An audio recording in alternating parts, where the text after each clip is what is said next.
Imagine being told your dream might never happen. Not because you weren't talented, but because your body might never let you. Before Lionel Messi became one of the greatest footballers in history, doctors weren't talking about Ballon d'Ors.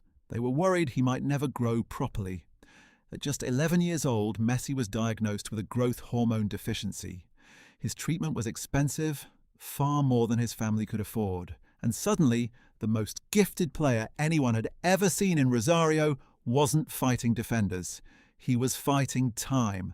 Most football stories begin with trophies. This one began with uncertainty, because without one decision, one piece of paper, and one club willing to take a chance, football history would look completely different. This is the story of how a quiet boy from Argentina became the greatest playmaker the game has ever seen.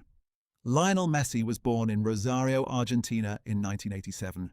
From the moment he could walk, there was only one thing he wanted to do: play football. While most children his age were still learning the basics, Messi already seemed different. The ball never looked out of control, it stayed glued to his feet. His grandmother was one of the first people to realize just how special he was. She would take him to training, encourage him to play against older boys, and remind everyone that one day they would all know his name.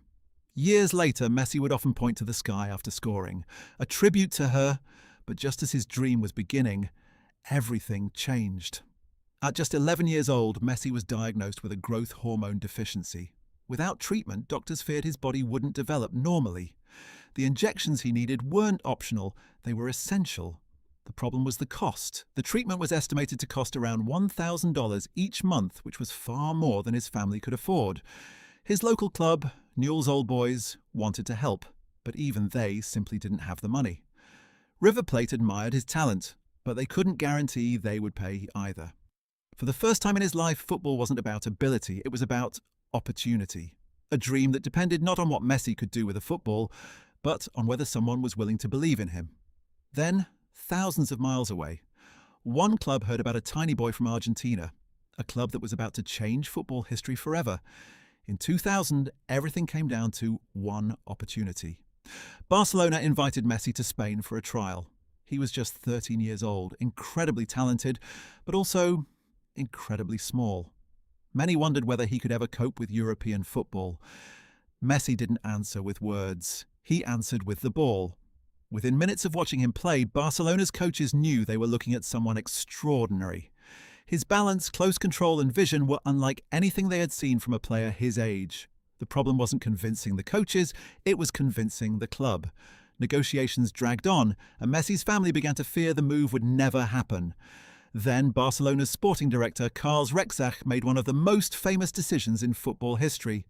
Worried another club might sign Messi first, Rexach grabbed the nearest piece of paper, a simple napkin, and wrote that Barcelona would agree to sign Lionel Messi. It wasn't a formal contract, it wasn't a legal document, but it was enough. That small piece of paper would go on to become one of the most valuable contracts football has ever seen. Soon afterwards, Messi and his family packed up their lives and moved to Barcelona. It meant leaving behind friends, relatives, and everything he had ever known. But Barcelona also agreed to pay for the treatment he desperately needed. They weren't just signing a footballer, they were giving a young boy the chance to keep chasing his dream. It was a huge gamble for the club. They were betting on a teenager who many believed was simply too small to succeed. Looking back today, it might be the greatest gamble in football history. Because Barcelona hadn't just signed a talented youngster, they had signed the player who would define an entire generation. Messi settled into life at La Masia quickly. As the years passed, it became obvious he wasn't just another talented academy player, he was different. Every age group he played in became too easy, and before long, Barcelona's coaches were asking the same question. How long could they really keep him out of the first team? The answer was, not very long. In 2004, at just 17 years old, Lionel Messi made his first team debut. It was only a brief appearance, but inside the club there was already a growing belief that Barcelona had found something truly special. Then came the moment that changed everything. Barcelona already had a global superstar. Ronaldinho was the face of football, dazzling defenders with tricks, smiles and impossible goals. He could have seen the young Argentina's competition. Instead, he chose to become his mentor. Ronaldinho welcomed Messi into the dressing room, encouraged him, and gave him confidence when he needed it most. Years later, he famously said, "I always knew he would become one of the best. I just didn't expect him to become the best." It was praise from the greatest entertainer in football to the player who would soon replace him. Then came Messi's first goal. Against Albacete, Ronaldinho spotted Messi making a run. With the outside of his boot, he lifted a perfectly weighted pass over the defence. Messi chipped the goalkeeper, the ball kissed the crossbar and bounced in. The first attempt was ruled offside. Minutes later, they tried it again. This time, the flag stayed down. Ronaldinho sprinted towards the teenager, leapt onto his back in celebration, and in that moment, football witnessed something symbolic. One era was ending and another had just begun. Over the next 2 seasons, Messi grew stronger, quicker, and more confident. Defenders still tried to bully him because of his size, but it rarely worked. His low centre of gravity, incredible balance, and close control made him almost impossible to knock off the ball.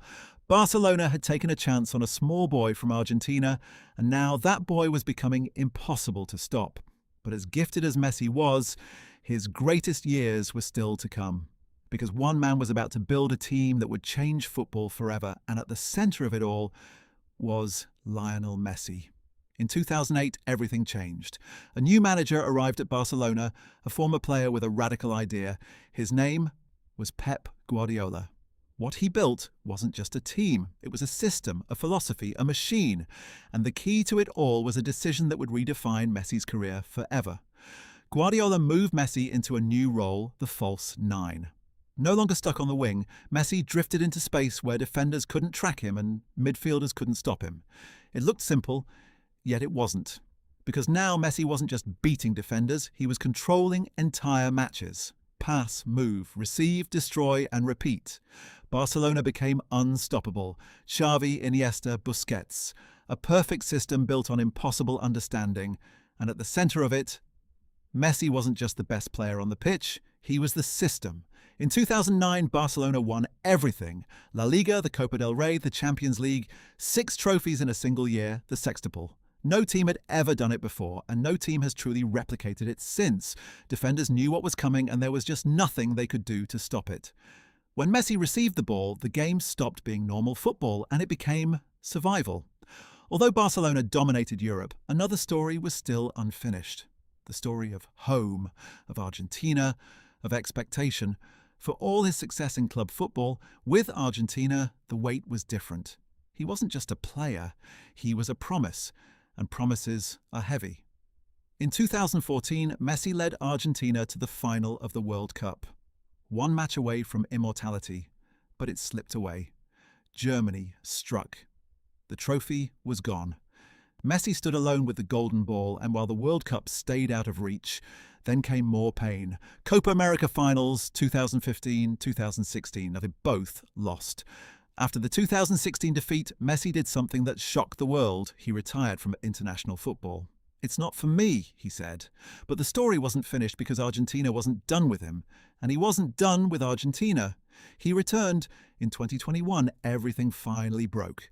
At the Maracanã against Brazil, Messi lifted his first major international trophy, Copa America champions, and for the first time, the weight lifted. But the final chapter was still waiting. 2022. Qatar, the World Cup, one last chance.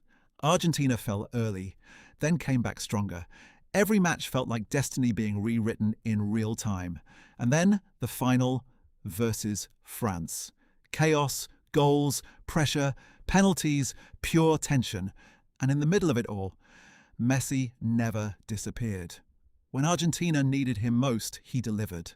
When the world tried to take it away, he refused.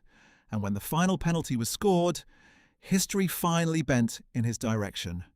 Messi was a world champion, not because he became the fastest, not because he was the strongest, but because he made football feel different.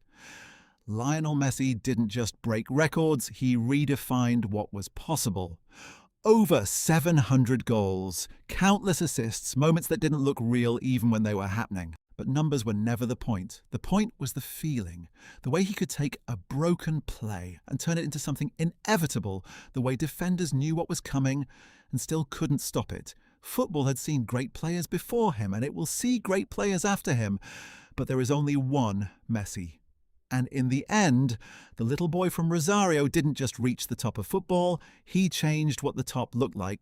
If you enjoyed this video, please make sure to like and subscribe for more, and check out the video on screen now and let me know in the comments. What do you want to see next?